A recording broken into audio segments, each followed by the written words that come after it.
Bonjour, bienvenue sur ma chaîne Alpi Survie pour les amateurs ou les personnes aguerries au survivalisme. Aujourd'hui, je présente une façon de préparer un sac à dos prêt pour l'aventure. Bien, sur la vidéo précédente, je vous avais parlé que j'allais mettre toutes tout ce que j'ai en survival pour la survie, que j'allais le poser sur le sac, comme ça vous verrez le sac. Comment il est monté, et vous voyez, c'est pas quelque chose qui est tordu, c'est vraiment monté proprement. Et là, du coup, je peux le mettre sur le dos, je peux le secouer, il fait pas de bruit, je peux le mettre sur le dos, il n'est pas en train de se balader. Voilà, donc on va faire un tour rapide, parce que ça, je vous l'ai montré aussi quand je vous ai montré l'organisation. Donc l'organisation en elle-même, elle n'a pas changé. Vous voyez, le mémotechnique de s'organiser sur un sac, c'est qu'on sait où tout se trouve. Le petit truc, c'est que dans la vidéo précédente, je vous avais dit que je le mettrais ici avec le réchaud. Non, en fin de compte, je vais le mettre dans cette poche avec la bouteille d'eau. Donc, tout est là. Ici, à l'intérieur, j'ai mes allumes-feu. Ici, j'ai mes... Voilà, les allumes-feu, c'est pas obligatoire. Mais on en met si vraiment il y a de la grosse pluie, ça peut aider. Ensuite, ici, j'ai pour chasser, piéger et pêcher. Là, c'est s'il pleut. Là, c'est si il m'arrive quoi que ce soit, un mal de tête ou quoi que ce soit, hein, c'est le médicament, la pharmacie. Ici, c'est si je me blesse ou s'il fait vraiment très très froid, et j'ai ma couverture de survie et en même temps, oui, j'ai les couvertures de survie que je vous avais expliqué, jaune et chromé, et aussi la couverture de survie qu'on enfile totalement. Sur le côté, de ce côté, outillage, de l'autre côté, outillage.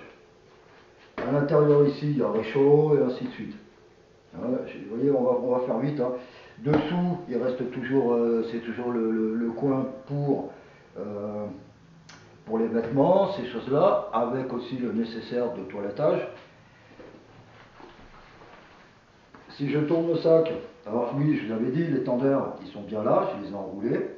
Voilà, j'ai mes deux tendeurs qui sont, comme je vous avais dit, ils font 1 mètre. Si je tends, ça peut faire 1,50, peut-être 1,70. Donc je vous dis, ça fait 3 mètres, peut-être un petit peu plus. Là, ici, j'ai mon réchaud et qu'est-ce que j'ai aussi, le barbecue. Derrière, ici, on retrouve toujours la lampe. Ici, toujours ma lampe frontale. De ce côté, on retrouve le chapeau que je vous avais aussi montré, où est-ce que je le placerai. Donc le chapeau de brousse. Ici, il y a les gants. Important, les gants. Voilà. Donc, vous voyez, ce n'est pas une vidéo qui a été très longue. Je vous montre le sac, comment il est. Je vous montre, après sur le côté, vous allez voir que le sac, il est bien proportionné. Il n'y a pas de bruit. Bon là, il y a un truc qui... Vérifiez quand même à chaque fois parce que je crois savoir ce que c'est. Ça doit être le barbecue qui... À l'intérieur du barbecue, il faudra que je mette quelque chose. Il y a des petites tiges. Et ces petites tiges, elles vont bouger un petit peu à l'intérieur. Donc il faudrait que je rajoute peut-être quelque chose, ça évitera que ça se bouscule.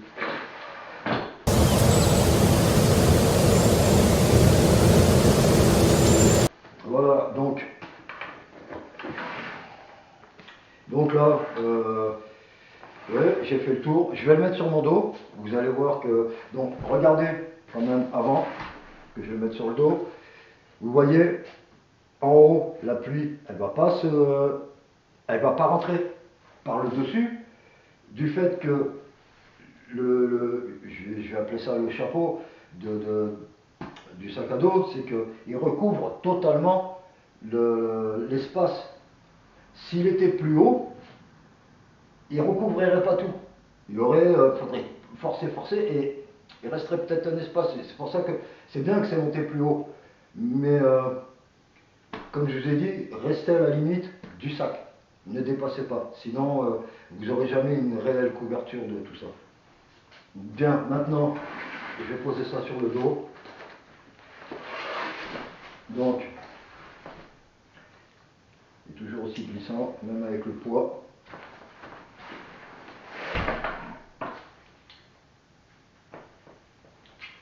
Bon, je ne l'ai pas pesé. La dernière fois que je l'ai pesé avec le même matériel, je vous dis, il faisait entre 16, 17 kg et quelques. Il faisait un peu moins de 18 kg. Maintenant, je vais essayer de porter ça. Viens ici.